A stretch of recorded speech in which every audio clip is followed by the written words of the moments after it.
औज़ुबिल्लाहिमिनश्शैतानिर्रजीम बिस्मिल्लाहिर्रहमानिर्रहीम।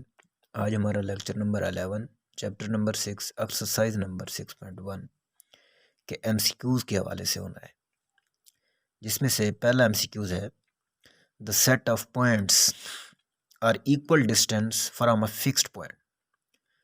बहुत सारे पॉइंट्स का हमने एक जैसा डिस्टेंस लेना है फिक्स्ड पॉइंट से, और वो फिक्स्ड पॉइंट कौन सा है?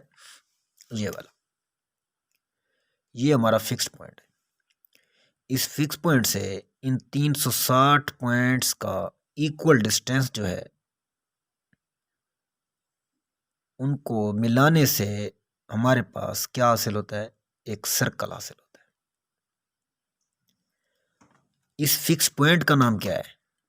इस फिक्स्ड पॉइंट को हम सर्कल कहेंगे, सॉरी सेंटर कहेंगे। ये फिक्स्ड पॉइंट जो हमारा है ये सेंटर है। इससे साबित हुआ हमारे पास सर्कल जो है वो 360 पॉइंट से मिलकर बनता है, और इस 360 पॉइंट्स का जो डिस्टेंस है from the fixed point, 360 points का जो डिस्टेंस है फिक्स्ड पॉइंट से वो एक जैसा है, और इन सब को मिलाने से जो शेप हासिल होती है वो हमारे पास कौन सी होती है? वो हमारे पास सर्कल होती है। तो इसका मतलब है हमारे पास पहले एमसीक्यूज़ का जो आंसर है वो कौन सा होगा? ये हमारे पास सर्कल, ये हमारे पास सर्कल आ गया। और ये जो हमारा पॉइंट है फिक्स्ड पॉइंट, ये फिक्स्ड पॉइंट हमारा क्या कहलाता है? सेंटर कहलाता है। ये फिक्स्ड पॉइंट हमारा सेंटर कहलाता है। The set of points are equal distance from a fixed point is called circle. अब इस तरह जो हमने कोनिक सेक्शन में कोन पढ़ी थी, जो हमने कोनिक सेक्शन में कोन पढ़ी थी, उस कोन का भी एक फिक्स्ड पॉइंट है। वो फिक्स्ड पॉइंट क्या कहलाता है? The fixed point of cone is called. अब वो वाला फिक्स्ड पॉइंट जो है वो फिक्स्ड पॉइंट कौन सा है? वो वाला फिक्स्ड पॉइंट हमारे पास वर्टेक्स कहलाता है। कैसे जी? ये हमारे पास एक कोन थी,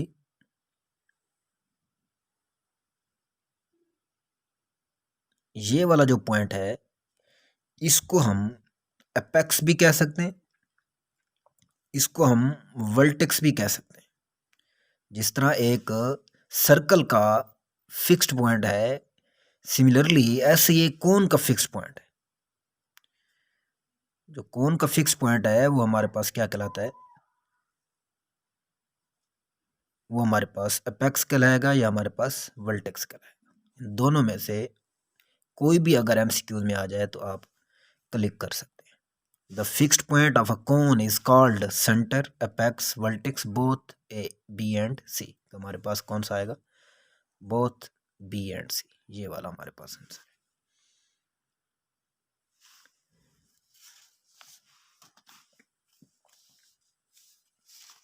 थर्ड एमसीक्यूज क्या है हमारे पास?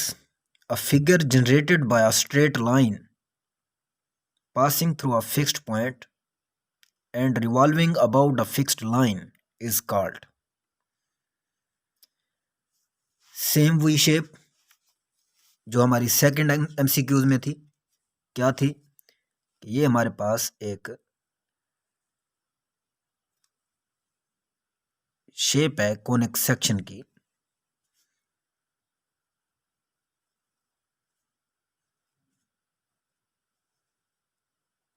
ये वाली,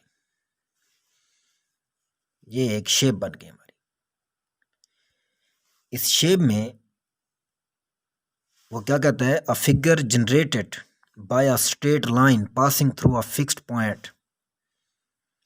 इसमें याद करें एक सेंटर था, इसका भी सेंटर था, एक रेडियस था, इसका भी रेडियस था। इसमें से एक फिक्स्ड लाइन पास करती थी, वो वाली लाइन हमारे पास क्या कहलाती है? एक्सिस। अगर मैं इसी फिक्स्ड लाइन को अलहदा से ड्रा करता हूं और एक स्ट्रेट लाइन और लेता हूं जो इसे कट करती हुई गुजरती है, और उसको रिवॉल्व करवाता हूं, घुमाता हूं इसके अगेंस्ट, इसके बाहर, ये वाली साइड इसके बाहर ऐसे सर्कल करेगी और ये वाली साइड इसके बाहर ऐसे सर्कल करेगी। तो ये एक लॉकस बन जाएगा, एक गुच्छा बन जाएगा, जिससे हमारी एक शेप हासिल होगी, जो ये वाली। तो ये वाली शेप कौन सी हासिल हो गई? ये कोनिक वाली शेप हासिल हो गई, जिसे कोनिक सेक्शन बोलते हैं।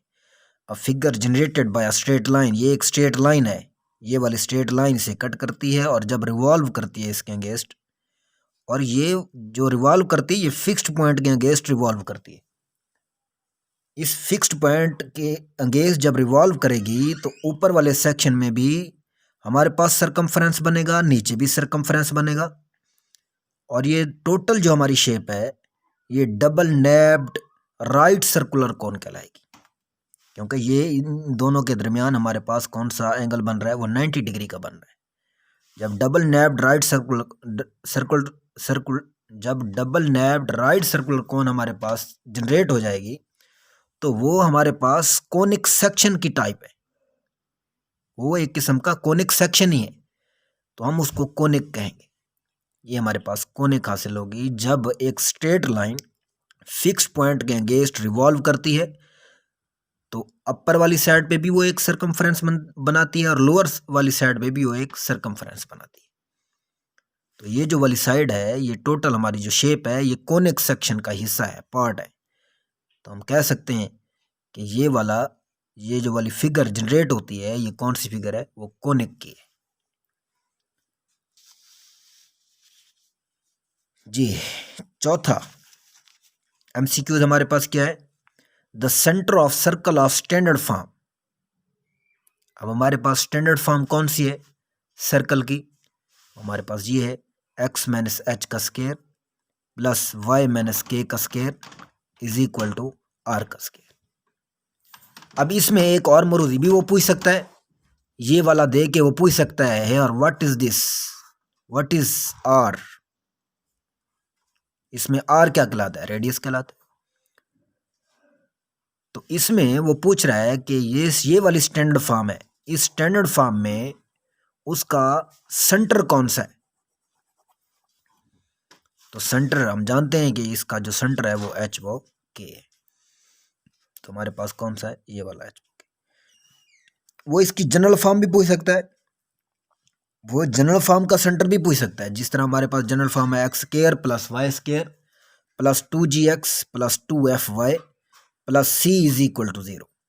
ये हमारे पास कौन सी फॉर्म है? ये हमारे पास जनरल फॉर्म है इक्वेशन ऑफ सर्कल की। तो इसका वो सेंटर भी पूछ सकता है, वो इसका रेडियस भी पूछ सकता है। जिस तरह इसका रेडियस है g square plus f square minus c, वो इसका एमसीक्यूज पूछ सकता है। तो इस एक एमसीक्यूज में 4 एमसीक्यूज है। वो इसका रेडियस पूछ सकता है, वो इसका सेंटर पूछ सकता है, वो इसका रेडियस पूछ सकता है, वो इसका सेंटर पूछ सकता है।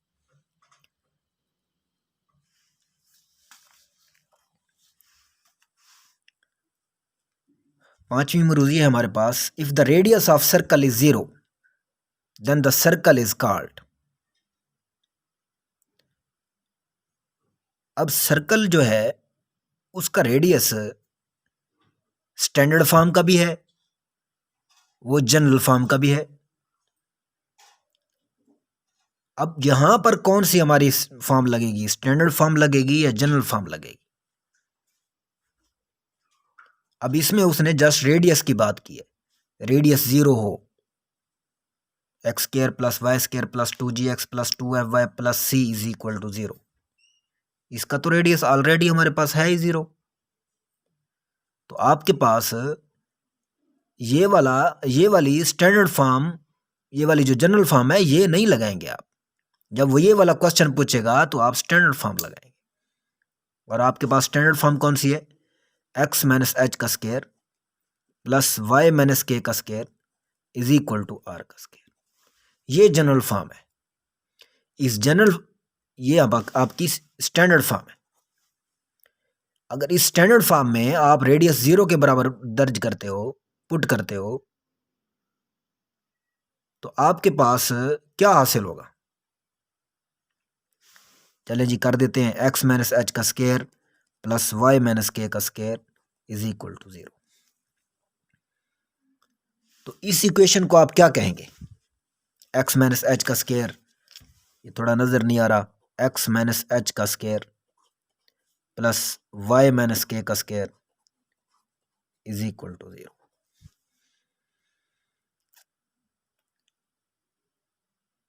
तो बेटा याद रहे, ये वाली इक्वेशन, ये वाली जो इक्वेशन ऑफ सर्कल है, ये भी आपकी स्टैंडर्ड फॉर्म में है, x square plus y square is equal to r square, ये वाली भी आपकी स्टैंडर्ड फॉर्म में है। ये दोनों स्टैंडर्ड फॉर्म में।